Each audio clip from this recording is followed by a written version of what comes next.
IPVanish protects every device you own. Your phone, your laptop, your smart TV. If it connects to the internet, it should be protected. IPVanish encrypts your connection and masks your IP address, helping keep your browsing private at home and on public Wi-Fi. And with no device limits, one account covers everything. Stream with added privacy, browse securely, connect with confidence. Online protection made simple. Right now, save 83% off the 2-year plan. Get started today at ipvanish.com/audio and take control of your privacy with IPVanish. IPVanish protects every device you own. Your phone, your laptop, your smart TV. If it connects to the internet, it should be protected. IPVanish encrypts your connection and masks your IP address, helping keep your browsing private at home and on public Wi-Fi. And with no device limits, one account covers everything. Stream with added privacy, browse securely, connect with confidence. Online protection made simple. Right now, save 83% off the 2-year plan. Get started today at ipvanish.com/audio and take control of your privacy with IPVanish.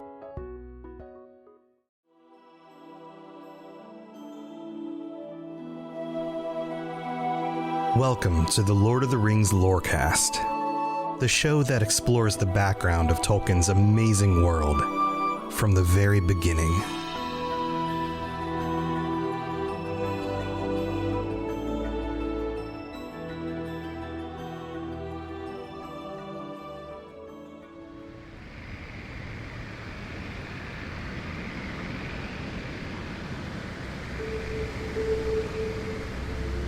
With the destruction of the ring, the Second Age comes to a close. I want you to think about moments in time like this.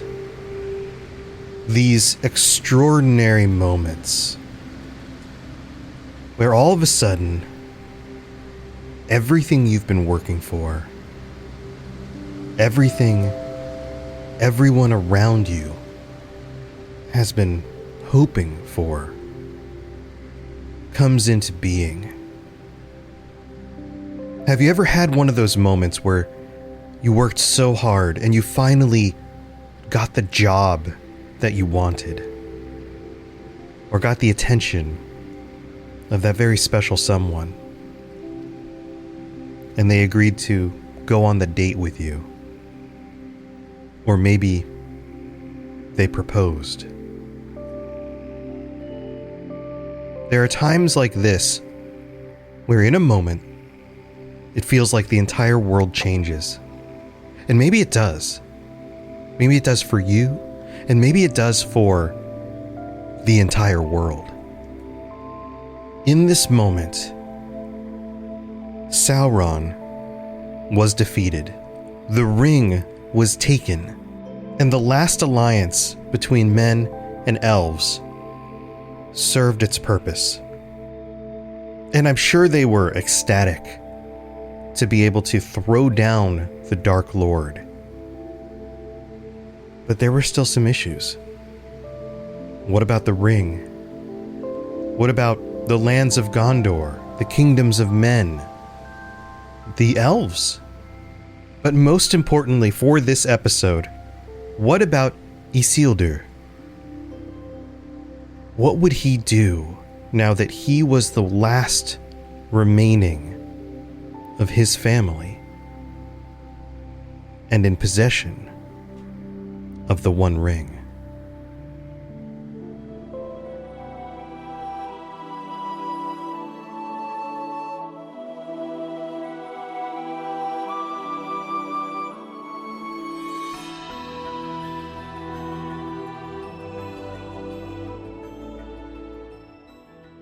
This part of the story, this part of this final chapter of the Silmarillion, begins like this. Thus began the Third Age of the world, after the eldest days and the black years. And there was still hope in that time, and the memory of mirth.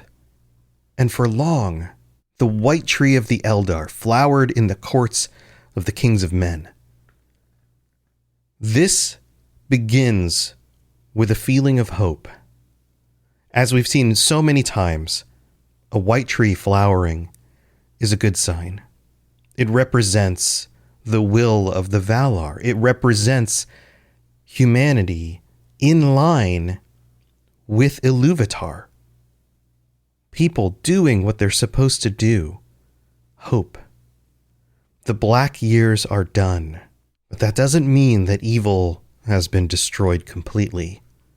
The very next part of this, we are reminded about the forces of evil. The servants of Sauron were routed and dispersed. So that's a good sign.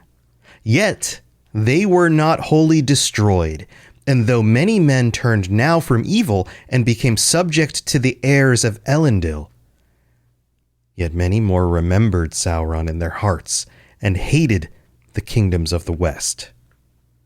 The darkness that Sauron had seeded in the hearts of men still lingered on. Many of them turned away. They saw the triumph of the armies of Gondor, the power of the men in the West. And some of them turned, but some of them didn't. So this raises some questions. Sauron is destroyed, but what happens to Mordor? What happens to his Dark Tower? We're told that the Dark Tower was leveled to the ground. But in Tolkien fashion, and this is another reflection of things that we've seen in the past, its foundations remained, and it was not forgotten. So two things here. First of all, we've seen dark fortresses destroyed before, and yet the foundations, the depths, the dungeons of those locations remained underground and couldn't ever really be destroyed. Also, it was not forgotten. This line means two things. Of course, it was not forgotten by the men of Gondor and the elves, because this was a dark land full of terrible things that happened. But it also was not forgotten by the forces of Sauron and Sauron's spirit. And men knew this. They were aware of this. It says in the next line, the Númenóreans indeed set a guard upon the land of Mordor, but none dared dwell there because of the terror of the memory of Sauron, and because of the mountain of fire that stood nigh to Barad-dûr in the valley of Gorgoroth was filled of ash. This was a land that nobody could live in. They couldn't even put a group of people here over long periods of time to try to transform the land, to make it less seeded with evil in some way. There's nothing they could do other than guard around it, because no person was willing to spend much time there at all. It was so defiled and historically dark. Just the memories of what had gone on here would have haunted those individuals who would have had to live in this area in order to try to make it better. But nobody would. And then we're reminded about the tolls of war. Many of the elves and many of the Númenóreans and the men who were their allies had perished in the battle and the siege. And Elendil the Tall and Gil-galad, the High King, were no more. We lost great people and many of both of the armies in this. And again, we're reminded that never again was such a host assembled, nor was there any such league of elves and men. For after Elendil's day, the two kindreds became estranged. The Third Age is not a golden age by any means. You would assume, on some level, after accomplishing something like this, by working together, that the two races would be closer than ever. But that's not what happens. So you can see that this beginning, the very beginning of the Third Age, is filled with both hope and sorrow. It took the lives of so many to stand against Sauron, to bring an end to his darkness, if even yet just temporary.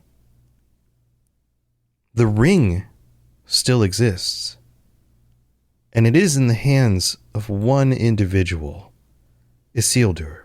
And my gut feeling about that, having all of this knowledge about the Lord of the Rings, the books, watching the movies, engaging with this content for so long, is this feeling of dread.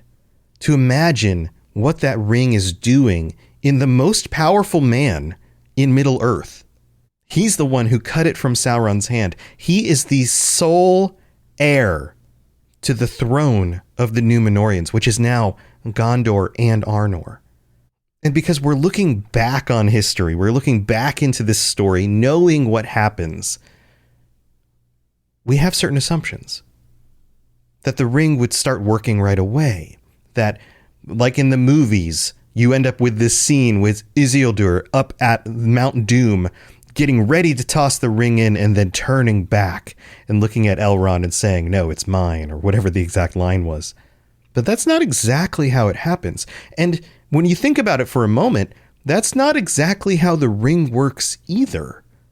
It didn't immediately corrupt Bilbo or Frodo, and that wasn't because they were hobbits and somehow more resilient to it, although they were. Gandalf notes that hobbits are seemingly more resilient towards the temptations of evil.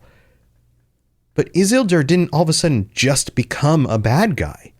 We know that he took time after the battle to replant the White Tree. Remember, it was in what is now Minas Morgul. There's no need to put it back there. That place is corrupted and nobody's going back to that location. And so he plants it in the citadel of Arnor in memory of his brother who passed in the battle. And then he departs Gondor. He takes up a group and heads to the north because it's his job to now take on the kingdom of Arnor, where his father previously reigned. And then he passes on the kingship of Gondor down to his brother's son, his nephew. It says in the text that soon he departed, and after he had given counsel to Menelil, his brother's son, and committed to him the realm of the south. That's Gondor. So if the ring had turned him into this greedy, powerful, dark lord of some sort, he wouldn't have handed off his previous kingdom to his brother's son in order to go take on the kingdom of his father and rule up in a different part of the continent. He would have claimed both for himself, but he didn't. He had plans. He thought he was going to honor his brother. He thought that this kingship of the south, because they were co-rulers of Gondor, should go to his brother's son. So he leaves the kingdom to him. And now that Arnor is without a king, he takes that for himself because he's the last descendant, the last direct descendant of Elendil. These don't seem like the actions of a tyrant, somebody who's been corrupted by the ring. But yet the ring begins working anyway. He will not give it up. He turns against the guidance of the wise, and he decides to keep it as an heirloom for his house. Again, not understanding fully what the ring will do. We know the rings give long life, and we know that when the time comes for him to hand off the ring to somebody else, if ever that actually happens, he's not going to do it because the ring will have taken hold of him. But he doesn't know this. This is one of those things you have to remember when reading about this, and something that dawned on me when reading through this again. Nobody other than Sauron up until this point had ever claimed the One Ring for themselves. Nobody. Nobody knows in this world, from their perspective, exactly what will happen. They have a sense of what happens to the other rings when they are connected to the One Ring, and the One Ring is on Sauron's finger. They've got a sense of domination that radiates out from that and tries to control those other ring bearers. And by this point, they probably have seen some of the effects of the other rings turning people into wraiths or turning hordes of the dwarves against them and drawing dragons to them and those kinds of things. But the One Ring?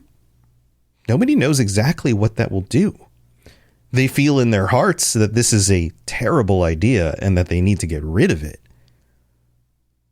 But they don't know for sure. They also don't know for sure what's going to happen with Sauron. If and when he will return, what happens to his spirit, or how long that might take. So Isildur takes the ring, heads off to the north in order to continue the work of his father. But it doesn't go exactly as planned.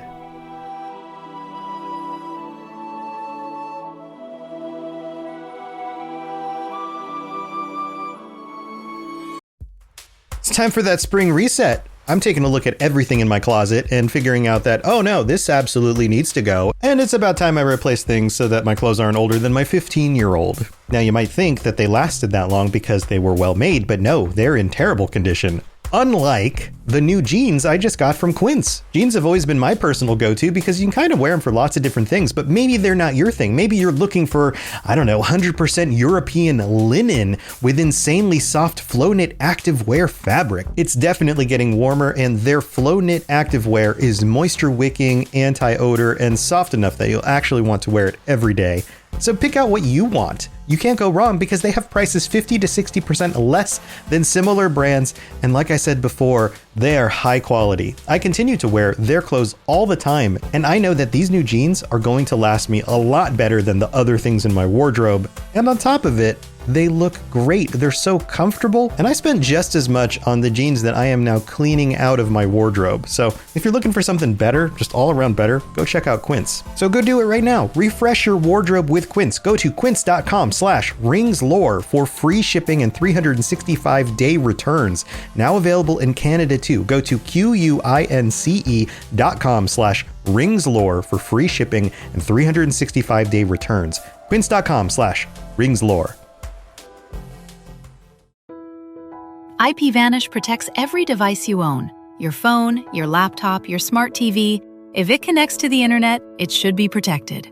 IPVanish encrypts your connection and masks your IP address, helping keep your browsing private at home and on public Wi-Fi. And with no device limits, one account covers everything. Stream with added privacy, browse securely, connect with confidence. Online protection made simple. Right now, save 83% off the 2-year plan. Get started today at ipvanish.com/audio and take control of your privacy with IPVanish.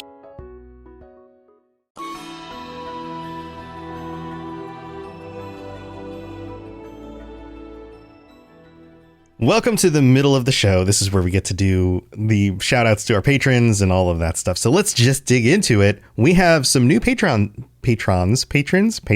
words are hard, who have signed up over the last week. Welcome to, let's start with Stuart and Gerald CFC and Scott B, Harold S, Tim and K, Vinny T, and Lizzie A. Welcome. Lots of new patrons. Welcome to the Patreon. I hope you're enjoying the ad-free episodes. I hope if you've signed up for tiers where you get t-shirts and stickers and all of that stuff, I hope you're enjoying those. It'll be a few months. Every 3 months they come out. So hopefully you stick around and get those and enjoy those.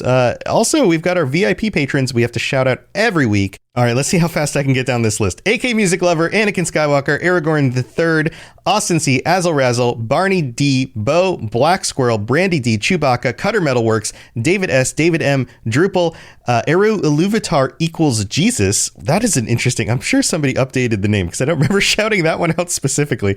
Esoteric Rage, Fulcrum, Gavin Alaf, Gerald CFC, Gemma D, Jesse P, Katie L, oh, I already goofed up, Katie S, Capenna, Larry, Lori B, Nick K, Nick L, Obi-Wan Kenobi, Peace Lutheran Church, Sam B, Swiggy Swoo, TJT, Tour Son of Whore, Tyler M, Who Let the Juan Out. Oh, I've done better in the past. I thought I was getting better at this, but thank you for your support, and to all 176 of the patrons that we currently have. Holy moly, thank you for being here. Also, we have some new reviews that showed up in just the last week. This one comes from Rich the Banner Spear in Canada, who writes, "Great stuff. Would love for you to dive into the Return of the King appendices when you're done with the Silmarillion." Yeah, that's definitely a target for future episodes. I think I'll go to the Lost Tales first, but then maybe turn over and check out that stuff. We'll see. We'll see how it makes sense to kind of lay everything out. I'll figure it out for sure. But thank you for that 5-star review. And then this one comes from Sam, the real hero. Totally agree. Sam is the real hero. From the United States, he writes, "Amazing. I tried to read the Silmarillion about a year and a half ago after discovering Tolkien and becoming obsessed with his works. But although I eventually made it through the book, none of the information really stuck. This podcast has been an amazing way to make the stories stick for me and dive back into Tolkien's world. The narrator is amazing, especially when he mispronounces narrator. That's my edit. I added that in. And really does an incredible job of immersing you in the story and breaking it into bite-sized chunks for those of us who had trouble with the Silmarillion or just want to know more about the vast history of Tolkien's world. Great job, robots. Keep up the great work." Well, thank you so much, Sam. If you are looking for other ways to help out the show other than signing up on the Patreon, of course, leaving a 5-star review on Apple Podcasts, we'll read that out in the future episodes, rating the show on Spotify, telling your friends and family. All of those things are extremely important to making sure a podcast actually works and it gets out for new people to find and all of that. So thank you for all of your support. Let's move on with the rest of the story about what's going on with Isildur. Here we go.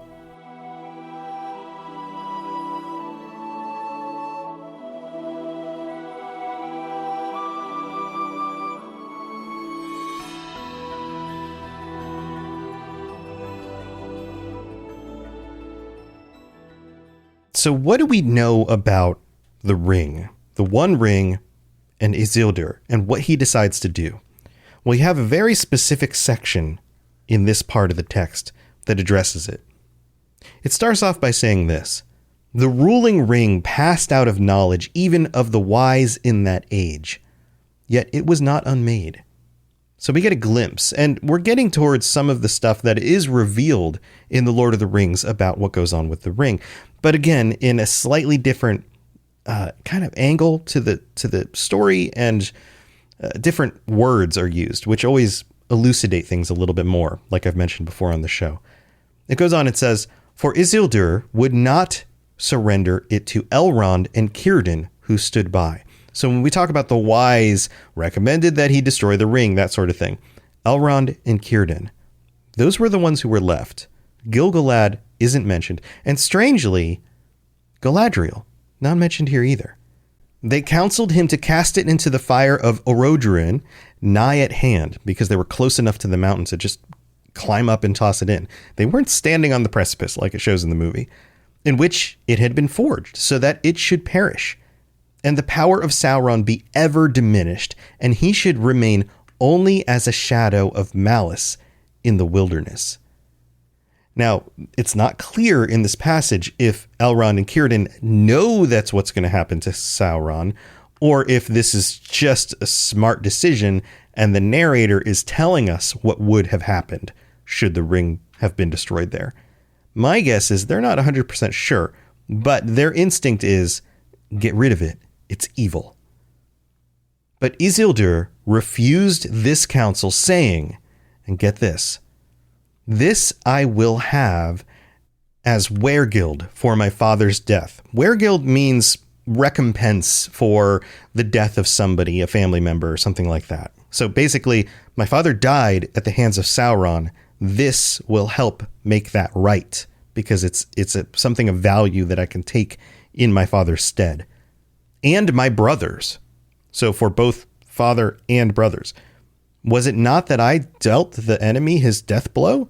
Basically, he's saying, this is mine. You should give it to me because it's my birthday. I mean, it's not his birthday. You get the analogy, though. This idea is already planted in his mind by holding on to the ring that he deserves it. This is a gift. This is something that is his alone, and he has justification for it. We've heard that before. It does the same exact thing to Smeagol. And the ring that he held seemed to him exceedingly fair to look on, and he would not suffer it to be destroyed. Again, it begins to appear precious to him, just like it does to Smeagol. So this is where he decides that he's going to head to the north. He's going to take this as a family heirloom for everything that's going on, pass it down because it's so valuable and it's so beautiful. But on the trip, the story unfolds in ways that we've heard before in The Lord of the Rings. But Isildur was overwhelmed by a host of orcs that lay in wait in the misty mountains, and they descended upon him at unawares in his camp between the Greenwood and the Great River. He was working his way through the Misty Mountains, of all places, which we know, at least 3,000 years from now, is a dangerous place where there are many orcs that roam, and he was overwhelmed by them. And it even implies a little bit that they understood that he was traveling through that area, that they had kind of planned a trap. And unlike in the movie where they are on horseback and walking their way through the wilderness at the time, they are in camp. And you would assume the camp of the king would have guards posted. It would be a massive group traveling together, armed to the teeth. But Isildur makes another mistake here that is clearly influenced by the ring. For he was heedless and set no guard, deeming that all his foes were overthrown. This pride, this sense of, I've killed all the enemy, I've destroyed evil, who is there to fear? That doesn't sound like something that Isildur would just assume. He's seen evil many times. He knows that there are still orcs out in the wilds, and yet he sets no guard. And it is tragic. There, well nigh all his people were slain, and among them were his 3 elder sons. And this is important. Elendur, Eretan, and Cirion. But his wife and his youngest son, Valendil, he had left in Imladris when he went to war. Remember, the council got together. The actual alliance was formed in Rivendell, Imladris. And there he left his wife and his youngest son in order to keep them safe. They didn't need to be on the battlefield. And because of that decision, the line continued. But this attack on his camp wasn't his final end, at least not yet. Isildur himself escaped by means of the ring.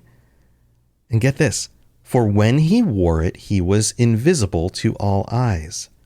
It has the same effect on him as it did on Frodo and Bilbo. But the orcs hunted him by scent and slot until he came to the river and plunged in. And this is the part that is very similar to what is shown in the movie. There the ring betrayed him and avenged its maker, for it slipped from his finger as he swam. Remember, the ring can make some of these decisions sometimes. And it was lost in the water. Then the orcs saw him as he labored in the stream, as he's trying to swim across this active river. And they shot him with many arrows. And that was his end. Only 3 of his people came ever back over the mountains after long wandering. And of these, one was Otar, his esquire, to whose keeping he had given the shards of the sword of Elendil. And this answers the question, why is it that the shards of Elendil are in Rivendell? How did they get there? Elendil was killed. Isildur took up the sword and cut Sauron's hand with it. He cut off the finger. And he must have taken those shards and brought with him back to the north. But of course, he would have dropped that as well. So we have this little glimpse of his esquire who somehow probably managed to stay with him, evaded the orcs, there's no specific details here, and was able to take the shards back. And if the body had survived, at least not been drowned under the water, it probably would have floated. Maybe he would have found the body, there was a pouch on his body and the hilt of the sword still at his waist, something like that. He's able to take the sword, but of course doesn't find the ring because the ring is now at the bottom of the river. And then we get a little bit more about the shards of Narsil.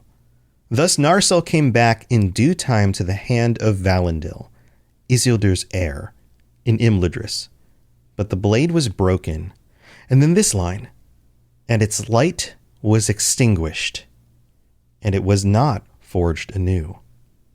This idea that the sword itself contained some light, some magical properties, like many of the elven weapons, all had some sort of special property to them. And in the breaking of it, that light was also extinguished, which means that the reforging of it 3,000 years later, a light was now ignited back in the blade. And then we end up with this final line.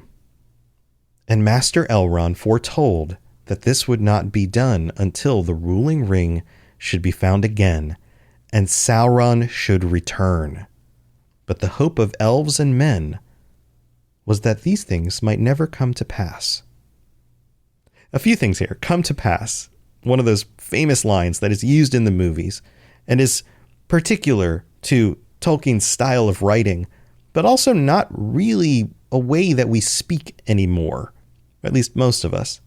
But we also get a second thing of note here before we wrap up this episode. Elrond foretold that this would happen. He knew or could see things in the future. This is one of those character details of Elrond, something that we learn about.